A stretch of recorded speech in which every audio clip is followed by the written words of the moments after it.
What happens when a billionaire's first love, a black woman who once held his entire world in her hands, vanishes without a trace? This is the emotional love story of Garrett Stone, a man whose wealth could buy anything except the one thing he truly wanted: her. Tonight, we bring you a tale of lost love, redemption, and a reunion so powerful it will restore your faith in destiny. This is the story of how love survives even the cruelest betrayals, and how justice eventually finds its way to those who deserve it most. We love hearing from our global family, so drop a comment below and tell us where you're watching from.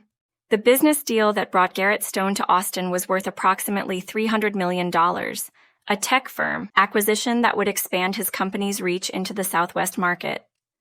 His team had handled most of the negotiations remotely, but Garrett insisted on being present for the final signing. "You don't need to fly to Texas for a signature," his business partner Thomas Rivera had said. "We can handle this." But Garrett had gone anyway, driven by instincts he didn't fully understand. Some restlessness in his soul that said he needed to be there, needed to be in that city at that moment. The signing took place on a Friday afternoon. By evening, Garrett was done with dinners and handshakes and corporate small talk. He ditched his security detail, much to their frustration, and slipped out of the Four Seasons alone, craving anonymity, craving quiet, craving something he couldn't quite name. Austin in November was beautiful, and Garrett walked without direction, his hands in the pockets of his expensive coat, letting his feet carry him through downtown toward a soup kitchen he'd donated to anonymously over the years. He'd always wondered where his money went. Tonight, on impulse, he decided to see. Inside, the warmth was a stark contrast to the bitter evening chill. The space was humble but clean, filled with the quiet sounds of people seeking refuge from the streets. Volunteers moved between tables, and people sat hunched over their meals, some alone, some in small groups. Each face told a story of hardship that Garrett's billions could never fully comprehend, yet each person was here, surviving. Garrett stood near the entrance, observing, feeling the weight of privilege and the strange emptiness that came with it. He'd built an empire, but standing here, watching people find dignity in a bowl of soup, he felt the hollowness of it all. He had once been there. His gray eyes scanned the room absently until they stopped on a figure near the back. A woman sat alone at a corner table, her head bowed over her meal. She was thin, her clothes worn but clean, her hands wrapped around a cup of soup like it was the most precious thing in the world. There was something about the way she held herself, a grace that poverty couldn't quite erase, a dignity in the curve of her shoulders even as they hunched against the weight of whatever had brought her here. Garrett found himself moving closer, drawn by something he couldn't name. But as he approached, she lifted her head slightly to take a sip of soup, and the overhead light caught her profile. Garrett's world stopped, time fractured. His heart forgot how to beat, his lungs forgot how to breathe. It couldn't be. 12 years, thousands of miles from Seattle. But he'd know that profile anywhere, had memorized it in a high school library, had carried it in his memory through every success and failure. Through 12 years of searching and hoping and dreaming, the graceful line of her jaw, the curve of her cheekbone, the way she tilted her head when she was thinking, even now, even here. Naomi. His first love, his only love.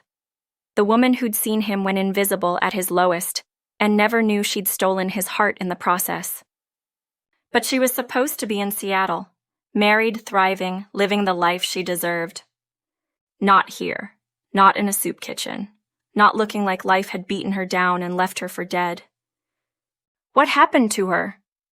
The question roared through his mind, but his feet were already moving, carrying him forward on instinct and 12 years of longing.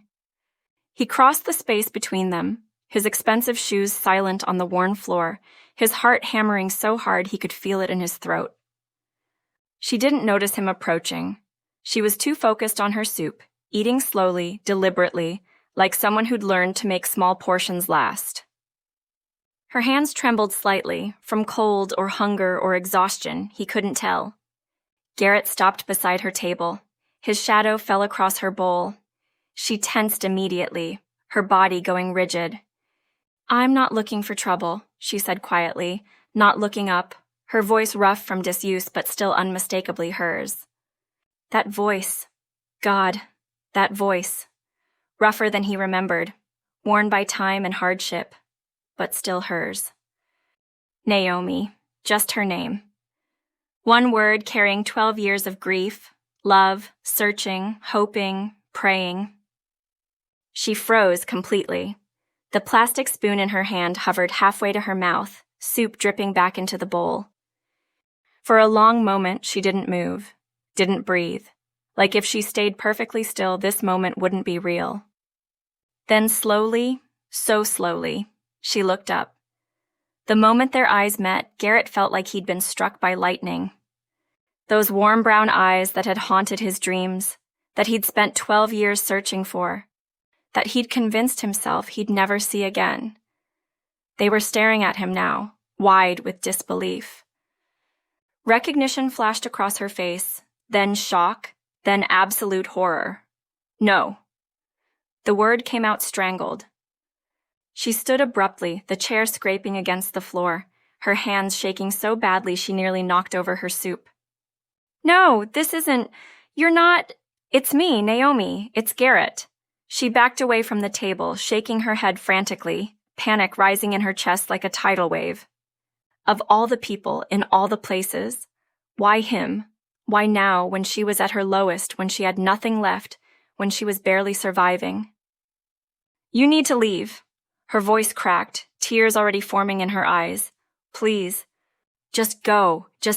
You can't see me like this. You can't." But Garrett Stone hadn't become a billionaire by giving up when things got difficult. And this was the only thing that had ever truly mattered. "I'm not going anywhere," he said quietly, firmly, his gray eyes never leaving hers. "Not again. Not without you. 12 years of walls, of surviving, of protecting what little pride she had left, it all crumbled in an instant." "Look at me, Garrett," the words burst from her, anguished and raw, her voice rising in the quiet soup kitchen. Around them, people turned to look, but neither of them noticed. "Look at what I've become. Is this what you wanted to see? Your friend from high school, the one who was going to change the world, eating in a soup kitchen? Living on the streets? Is this satisfying enough for you?" Satisfying? Garrett took a step closer, his voice low and intense. "Naomi, I've spent 12 years searching for you. 12 years hoping, praying that I'd find you again. And you think I care where you're eating? You think I care about anything except that you're here, you're real, and in front of me?" Tears streamed down her face, hot and unstoppable. "I have nothing. I am nothing. The woman you remember? She doesn't exist anymore." "You're wrong," Garrett said, and there was something fierce in his voice. Something that made her pause in her panic. "I see the woman who believed in me when I was nobody. I see the only woman I've ever loved. That's who you are, Naomi Clarke. That's who you've always been, and circumstances don't change that." She stared at him, her breath coming in short gasps, her world tilting on an axis she didn't understand. "What did you just say?" Garrett took another step closer, closing the distance between them. He cupped her face gently, his touch infinitely tender despite the strength in his hands. "I said I love you," he repeated, his voice breaking slightly. "I've loved you since I was 17. I've loved you through 12 years of silence and distance. I've loved you through achieving everything except the one thing that mattered. I've loved you through every failed relationship because none of them were you. And I'm standing here now, looking at you, and I'm still in love with you. I never stopped." Naomi's legs gave out. She would have collapsed if Garrett hadn't caught her, pulling her against his chest, holding her while she sobbed. 12 years of unspoken love on his part, 2 years of unbearable pain on hers. "You loved me? In high school? But you never said anything. You never—" "I know," Garrett murmured into her hair, his arms tightening around her. I know, baby. I was too scared, too convinced I wasn't good enough for you. And then we lost touch. And by the time I'd made something of myself, by the time I had something to offer you, I was married, Naomi whispered, pulling back to look at him. You found out I was married. Yeah. His gray eyes were bright with unshed tears. I found out you were married to Julian Harper, and I thought you were happy. I thought you had the life you deserved. So I backed off. I stopped searching, but I never stopped loving you. Julian destroyed me, Naomi said, her voice hollow. He destroyed everything. Garrett's jaw tightened, his hands gentle on her arms, even as fury flashed in his eyes. Then tell me what happened. Tell me everything, and then let me help you fix it.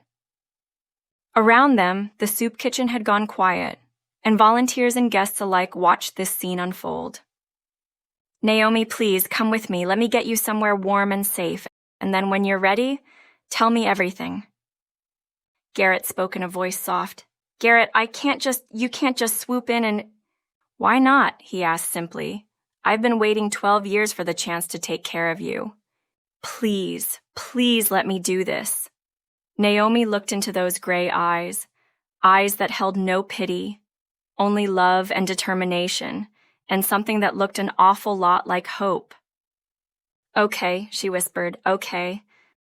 In the back of Garrett's car, a sleek black sedan that felt absurdly luxurious after 2 years of sleeping on benches, Naomi stared out the window at the city lights, feeling like she'd stepped out of a nightmare into a dream she was afraid to believe in. I'm scared, she admitted quietly. Garrett, sitting beside her, took her hand gently. Of what? That I'll wake up. That this is a hallucination. That I'll open my eyes and still be on the street. This is real, Garrett assured her, his thumb rubbing circles on the back of her hand. I'm real, and I'm not going anywhere. You're safe now, Naomi. I promise you're safe. She turned to look at him. This man who'd grown from a scared boy she'd befriended in high school to someone powerful and commanding, but whose eyes still held the same gentleness she remembered. You said you loved me, she said softly. In high school. But I never knew. You never said anything. I was terrified, Garrett admitted. You were brilliant, beautiful, destined for greatness, and I was the scholarship kid who couldn't even afford lunch. What did I have to offer you except dreams that seemed impossible? Naomi's breath caught as a memory surfaced, a memory she hadn't thought about in years. Garrett Stone remembers the exact moment he fell in love with Naomi Clarke. He was 17 years old, a hungry but poor kid sitting alone in the high school library during lunch period, trying to disappear into the pages of a physics textbook, because disappearing was easier than facing another day of being invisible. He didn't hear her approach, but just suddenly became aware of someone standing beside his table. And when he looked up, there she was, Naomi Clarke. Every boy in school knew who she was, beautiful in a way that seemed effortless, with caramel skin that glowed like she carried sunlight within her, natural curls that framed her face like a crown. But more than that, she was brilliant. Top of every class, headed for greatness. The kind of girl who existed in a different stratosphere from guys like Garrett. You're Garrett, right? She said, her voice warm and kind. You're in my AP calculus class. He nodded, too surprised to speak. There and then their friendship began, and an unspoken, unrequited love began to bloom in his lonely heart. They studied together, shared their dreams and visions. She talked about her dreams of becoming an architect, and he shared his tentative hopes of maybe, somehow, starting his own business someday. You're going to do it, Garrett, she told him one afternoon, her eyes serious and certain. I can see it in you. You're going to build something extraordinary. He wanted to tell her then. Wanted to say that she was extraordinary, that every moment with her felt like breathing for the first time, that he loved her in a way that terrified him, but he didn't. Because girls like Naomi Clarke didn't fall for guys like Garrett Stone. Because he had nothing to offer her except dreams and determination. because she deserved someone who could give her the world, not someone who couldn't even afford lunch. Senior year ended, and they promised to stay in touch, but life pulled them in different directions. Naomi went to Cornell on a full scholarship, while Garrett cobbled together student loans and worked 3 jobs to make it through a state school. The emails became less frequent, and then they stopped altogether. Garrett told himself it was better this way. Told himself that loving someone from a distance was enough. Told himself that he'd make something of himself, and maybe someday, when he was worthy, their paths would cross again. "I remember that day," Naomi said softly in the car, tears streaming down her face. "At the library. I remember seeing you leave the cafeteria. I remember knowing exactly why you left." Garrett turned to her, surprised. "You knew?" "I knew you had no lunch and was lonely," Naomi admitted. "I always packed extra food for you and I didn't think anything of it," she continued. "You were my friend. You were brilliant and kind, and you were struggling, and I had the ability to help. It seemed simple. I never knew." Her voice broke. "I never knew you loved me." "How could you?" Garrett said gently. "I never told you. I was too scared, too convinced I wasn't good enough. And I was too focused on my ambitions to see what was right in front of me," Naomi said. "God, Garrett, if I'd known..." "Would it have changed anything?" Garrett asked. "Be honest. If I'd told you I loved you when we were 17, would you have felt the same way?" Naomi was quiet for a long moment, considering. "I don't know," she admitted. "I loved you as a friend. I cared about you deeply. But I was so focused on getting out, on building my career, on making something of myself. Romance wasn't even on my radar. I might have..." She paused. "I might have broken your heart." "Maybe," Garrett acknowledged. "Or maybe we would have tried and failed, or maybe we would have succeeded. We'll never know. But Naomi, I don't regret not telling you then, because maybe we both needed those 12 years. Maybe we needed to become who we are now before we could be together. Except who I am now is a homeless woman with no career and no future," Naomi said bitterly. "No," Garrett said firmly. "Who you are now is a survivor. Someone who endured something that would have broken most people. That's who I see, Naomi. That's who I love. If you're feeling this story in your soul, do us a favor. Hit that like button, subscribe to our channel, and share this with someone who needs to believe in love today. Also do well to turn on the notification bell. Trust us, you won't want to miss any of our stories." The penthouse suite at the Four Seasons was more luxury than Naomi had seen in years. Naomi took the longest shower of her life, and when she emerged in a hotel robe, her natural curls damp and clean for the first time in weeks, Garrett had food waiting, real food, a feast spread across the dining table.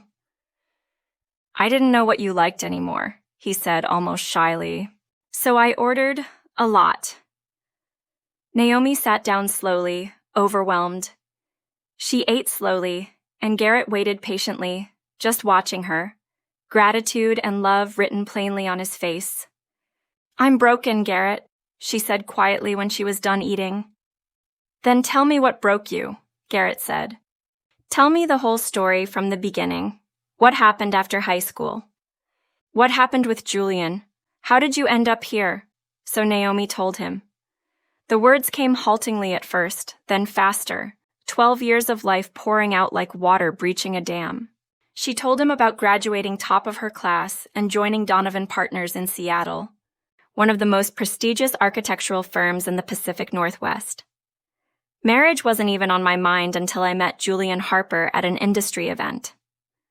He was handsome, charming, came from old money, and he seemed to admire my ambition. He said he'd never met anyone like me, Naomi said. Garrett's jaw tightened, but he said nothing, letting her continue. We dated for 2 years before he proposed, and I already have several successful projects under my belt.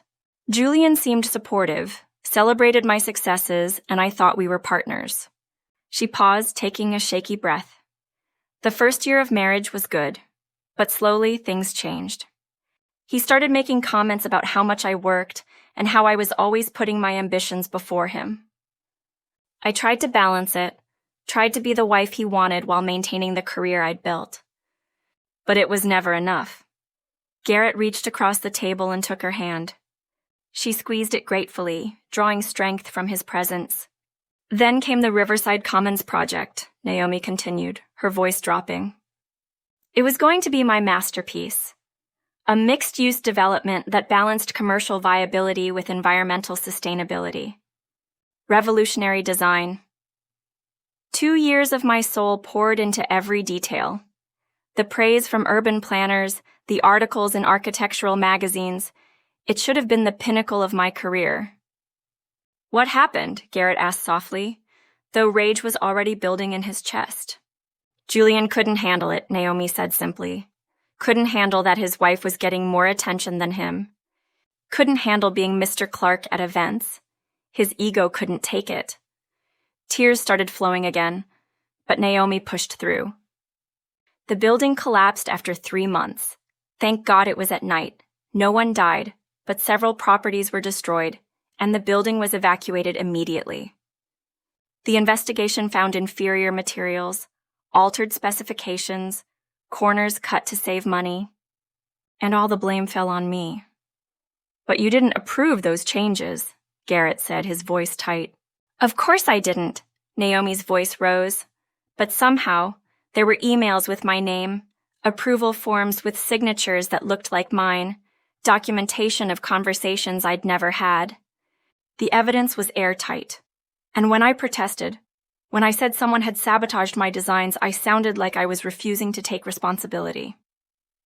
Julian did it, Garrett stated. He falsified the evidence. I didn't know for sure until that night, Naomi said. I came home from another brutal meeting with investigators, and I looked at my husband. I didn't know what prompted me, and I asked him directly, "Did you do this? And you know what he did?" "What?" He smiled. The memory still had the power to chill her. He actually smiled and said, "You were so proud of that building. You needed to be reminded that you're not invincible, that your precious career isn't everything." He sabotaged my life's work, risked people's safety, destroyed my reputation, all because his ego couldn't handle having a successful wife. Garrett stood abruptly, his hands clenched into fists, pacing the room like a caged predator. That son of a... I left that night, Naomi continued. Hired a lawyer, tried to fight back, tried to prove the sabotage. But Julian comes from Sirius Moen and buried my legal team, making my protest sound like denial. The Washington State Architecture Board suspended my license. Donovan Partners fired me. Other firms wouldn't touch me. Who wants to hire an architect whose building failed? The divorce? Finalized quickly. Julian made sure I got as little as possible. Within 6 months, my savings were gone. Within a year, I couldn't make rent. She looked at Garrett, her eyes hollow with the memory. The descent was fast. I moved constantly, trying to outrun the stigma, but my reputation followed me. Eventually, I ended up here, in Austin. It was supposed to be a fresh start, but fresh starts require resources I didn't have. No job, no money, nowhere to go. And one day I found myself on the streets with a shopping cart containing everything I owned. 2 years, Garrett said, his voice thick. 2 years you've been living like this. 2 years of survival, Naomi confirmed. 2 years of wondering how my life came to this. And tonight I was drinking that soup bowl, planning to walk to the bridge and jump after dark. I was done, Garrett. I had nothing left. Garrett was in front of her in an instant, pulling her to her feet, his hands framing her face with desperate tenderness. But I found you, he said fiercely. Before you did something irreversible, before the world lost you forever, I found you. Do you understand what that means? It means you're supposed to be here. It means your story isn't over. It means we get another chance. A chance at what? Naomi whispered. I have nothing to offer you. You have you, Garrett said. That's all I've ever wanted. That's all I've ever needed. The brilliant architect, the homeless woman on the streets, the survivor who endured hell. You're all the same person to me, Naomi. You're the woman I love, and I'm going to help you get justice. I'm going to help you rebuild. and I'm going to spend the rest of my life making sure no one ever hurts you again. Over the next 2 weeks, Garrett's legal team, the best money could buy, built a case that was methodical and devastating. They interviewed construction workers who'd been pressured to use inferior materials, finding 3 who were willing to testify in exchange for immunity. They found the contractor Julian had bribed, a man named Derek Cole who'd been struggling with guilt for 2 years and was ready to come clean. They uncovered emails showing Julian's increasing obsession with his wife's success and his determination to teach her humility. And they found something else, something that made Garrett's blood run cold. They found 4 other women over the past 8 years, all talented professionals who rejected Julian's advances or overshadowed him professionally. All had their careers destroyed through similar means: falsified evidence, manufactured scandals, strategic sabotage. "He's a serial predator," Garrett said, his voice dangerous. "And the Harper family has been covering for him the entire time," the investigator confirmed.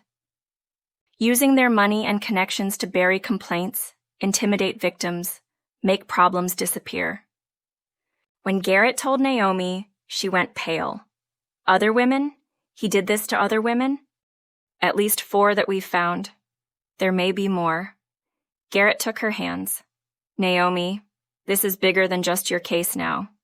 This is about stopping him from ever doing this again. This is about justice for every woman he's destroyed." Naomi was quiet for a long moment, processing.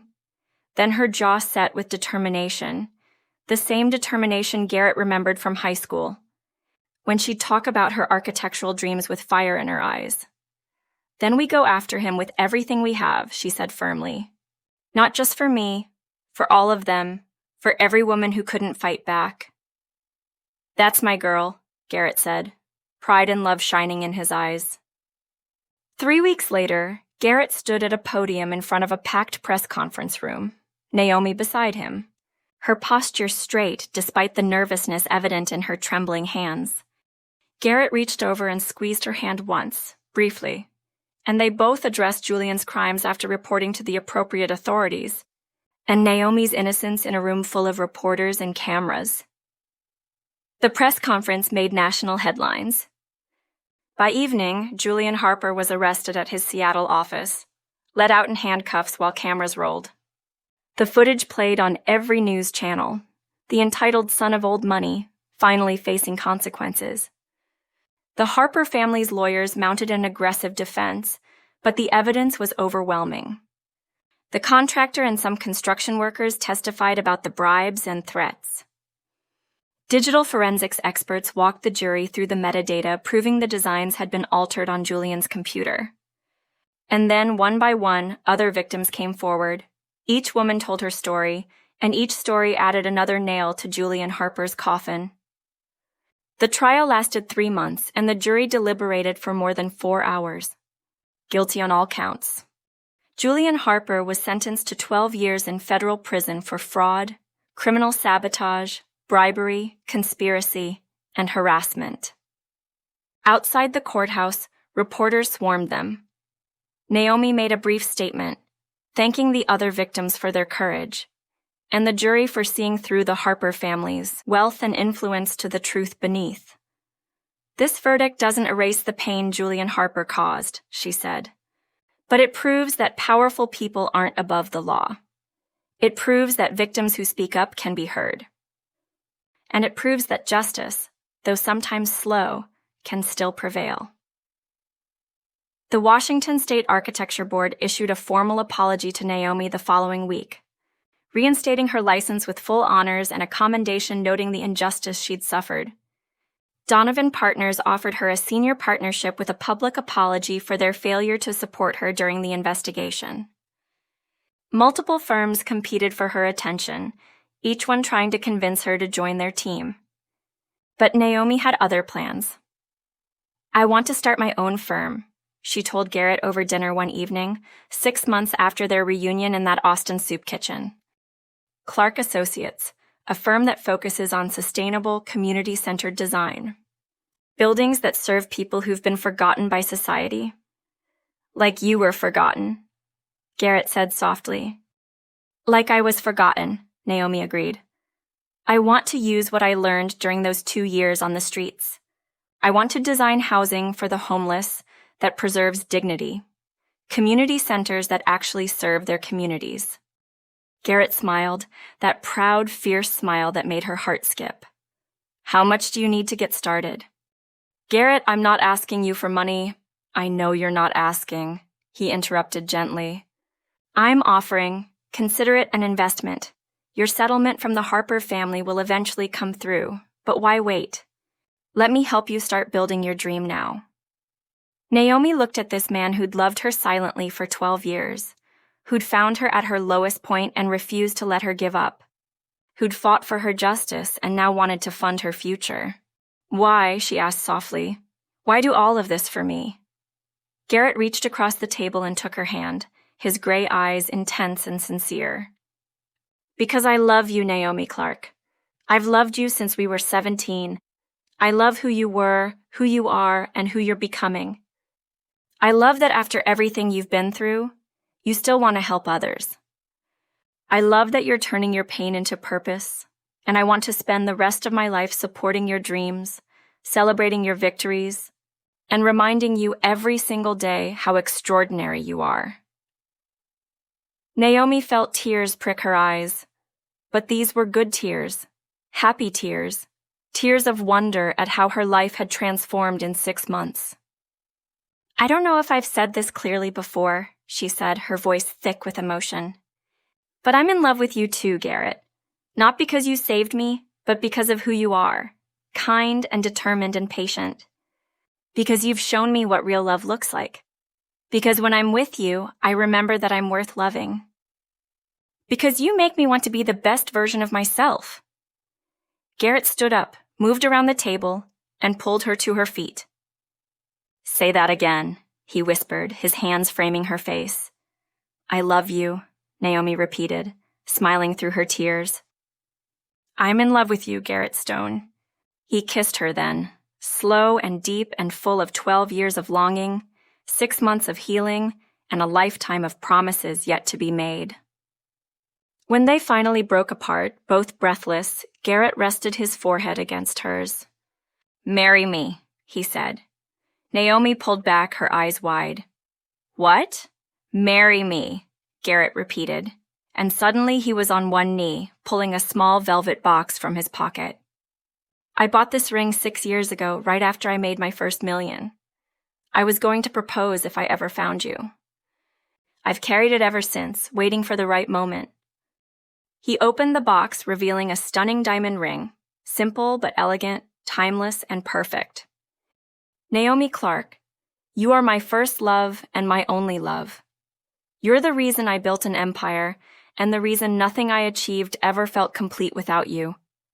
You're the kindest person I've ever known, the strongest woman I've ever met, and the only future I've ever wanted. Will you marry me? Naomi looked down at him, this powerful, commanding man humbling himself before her, and felt her heart overflow with love so intense, it took her breath away. Yes, she said, dropping to her knees in front of him, taking his face in her hands.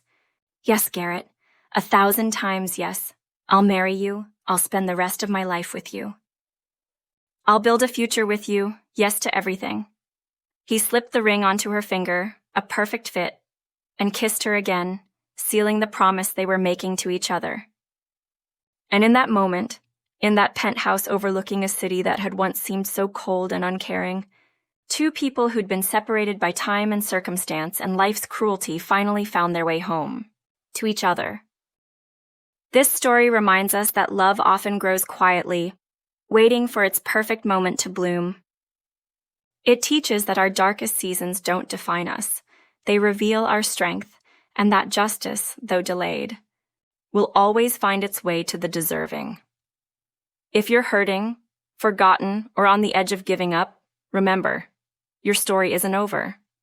Somewhere, your breakthrough, your healing, and your love are already forming. One act of kindness, one choice to hold on, can change everything. Keep believing in love that endures, justice that prevails, and hope that never dies, because your best chapter may be just about to begin. Introducing our new ebook, Love After Loss, a gentle guide for every woman who's learning to love again after heartbreak. If you've been finding healing and hope through our stories, you can get your copy of Love After Loss using the link in the description below or the pinned comment. It's our way of walking beside you, one step at a time. Till next time, I wish you love and peace.